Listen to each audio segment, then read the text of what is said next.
Yeah, thank you guys. Well, we are here with former Mayor Don McLaughlin. Don, you were the mayor at the time of the shooting. How does it feel now to have basically all of your emails, the body cam footage, the dash cam footage, all of it now released to the public?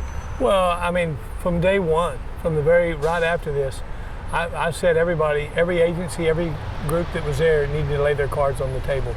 I mean, there was a tragedy happened that day. Our heart breaks for these families and their loss, and withholding information. To me, what do we have to hide?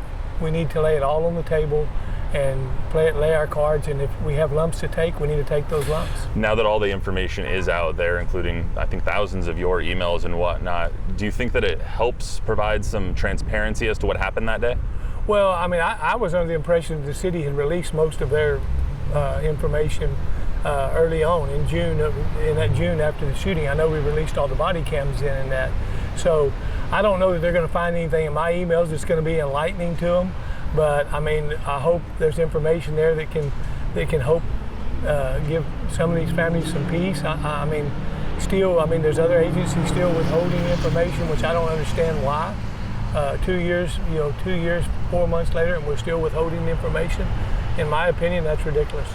To that point, 2 years later, this is when the information comes out. It's almost like it continues to come out in a dribble instead of, like a fire hose.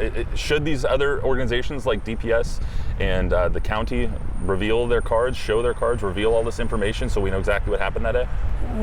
Yes, in my opinion, they should, because every time you do this, all you do is open that wound up and pour salt back in that wound. Why do these families have to keep reliving this with bits and pieces of information coming out when it should have been released months ago, not years ago? I want to ask you a couple of things specifically about what was released. You got some communication from other cities that this has happened in, Aurora and whatnot, from mayors like that. You also received a lot of death threats that were revealed. What was that experience like for you? I mean, most people didn't, if I would have had authority or could have changed something down there that day, I would have. I don't. I'm not a law enforcement officer, so forth. It was pretty, there were a few of them that they're a little bit more scarier than others. I mean, so forth. But I mean, I was fortunate enough that we got through it and nothing was there. But there were quite a few death threats that came through, and a lot of hate emails, a lot of cussing emails, and so forth. I did also want to ask you, what has this whole experience taught you about the communication between city departments, whether that's the mayor to the chief or to the police or anything like that? Well, there needs to be there needs to be communication. I mean, the one thing that I did try to do when I was mayor is I did talk to the different departments. I would tell the city manager, hey, let's talk to the police chief or whatever, and I think that needs to continue.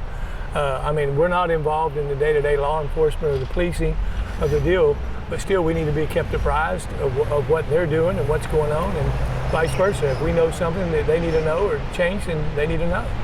Perfect. Emails and body cam and stuff like that. You had Mariano Pargas, the call that he made to dispatch, and they told him 8 to 9 kids are still probably alive in those rooms. And then he hangs up. Obviously, they didn't go in for another 33 minutes. Do you think that the release of this stuff will help bring people to justice and maybe have more accountability? Well, I mean, I've said all along there was a failure of leadership that day in law enforcement, not just from the school police department or our police department, but every agency that was there. Because there were senior officers there that were more senior than our police chief, more senior than the school police chief, and so forth. So there needs to be accounting from all those agencies of what they've done. By withholding information or withholding files, this is never going to stop. Let's lay them on the table. Has this information, correct me if I'm wrong, this information, everything that was released, I'm pretty sure has been seen by the DA and by everybody else already, correct? It's just being released to the public?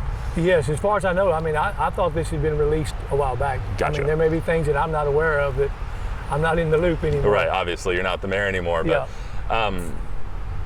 the accountability aspect of it is just so interesting to me because the families are hoping for accountability. They're beating the drum, trying to hold the police responsible for what happened that day. Will this help, or will the information being released from DPS and everybody help if they end up having to release that information? Well, I mean, my question has been the same since day one. What does DPS have to lose by releasing what they have? Is there something there that we don't know? Did you do something we're not aware of that we should be aware of? I mean, let's be transparent and lay the cards on the table. I don't think it, I think somebody said once, well, it has to do with operational secrecy or whatever. Baloney. 19 children, 2 teachers lost their lives that day. There should be nothing that shouldn't be laid on the table to bring this out. Since you're running for the seat here, you guys will have the ability to hold people accountable a little bit better from that seat. If you do get into the State House, will that be something that you try and do, is hold DPS and their leaders accountable for what happened that day? Well, I think that, again, I haven't been privy to the investigation on that side, but if I win the seat, I'll get to read the files at least, and then I'll know. But I mean, I think that that day, every officer in a leadership capacity should be held accountable to some form or another. Gotcha. I mean, there's just no way around that. Is there anything else you'd like to add, Mayor? Like I said, our hearts still break for these families every time we think about it. And, they shouldn't be going through this 24 months or 28 months later. Mm-hmm. And here we are with another trove. And then if it's a month from now or 2 months from now or 3 months from now, DPS releases theirs or are forced to release theirs, then they have to relive this over and over and over. And that's not fair to these families, and it's not fair to this community to have to do it that way. Thank you, Mayor.